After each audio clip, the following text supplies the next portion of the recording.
Hi, I'm Crystal Francis. This is my PowerPoint audio-visual project for how to conduct a job interview through my group. My portion of the PowerPoint project was what not to wear to a job interview. I found this very interesting and a topic that really makes me excited because I think of what not to wear to a job interview as, do you want the job? Do you not want the job? You either look professional and you do yourself right, or you look like a slob and you don't care because that's the appearance you're going to give to the HR representative when they first see you. We're going to start off by looking at some visuals on social versus professional. As you can see in the visuals, a professional interviewee is going to wear a suit, a tie, probably pantyhose, high heels. They're going to do their hair and their makeup and they look really nice and professional. Then underneath, you're going to see the social aspects. These individuals are going to wear capris, leggings, probably tights or jeans. Some might even wear shorts. This is not going to reflect very well depending on the company that you're trying to interview for. If you're looking to make a first impression, the first thing you need to do is decide, is this company going to be business professional or are they lax, casual, don't really care, or you make that impression that you don't care. First impressions mean everything, especially in not just your business interviewing, but in your everyday life.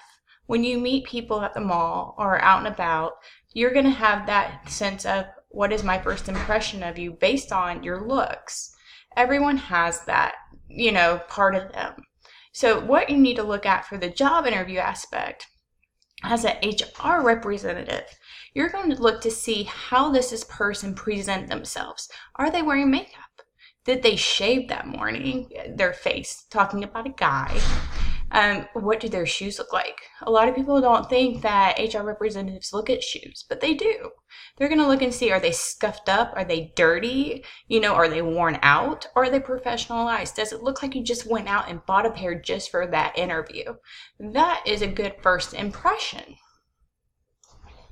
The next thing we're going to look at when it's first impressions, are you coming in showing tattoos?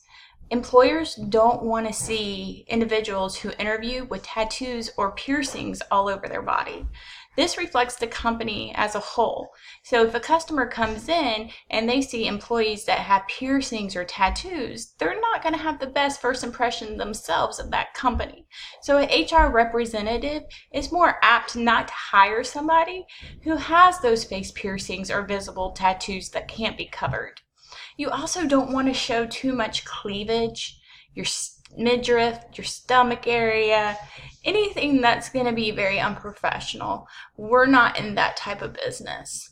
And also, let's brush your hair, brush your teeth, put on some perfume, but not too much perfume. That's huge. You don't want the whole room to smell like you just walked through the perfume aisle at Macy's or Dillard's.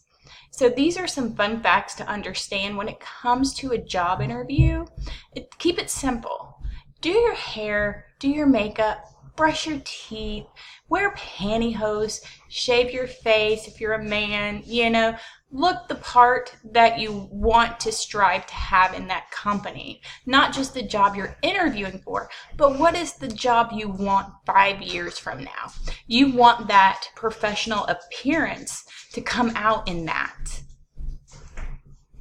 Now let's think, second interview given or not?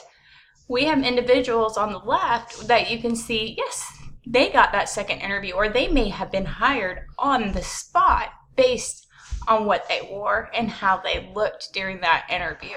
And then you have the individuals on the right, no, they didn't get the job. They didn't get that second interview because, let's face it, they don't look like they're professional. The girl is wearing jeans and the guy looks like a bum.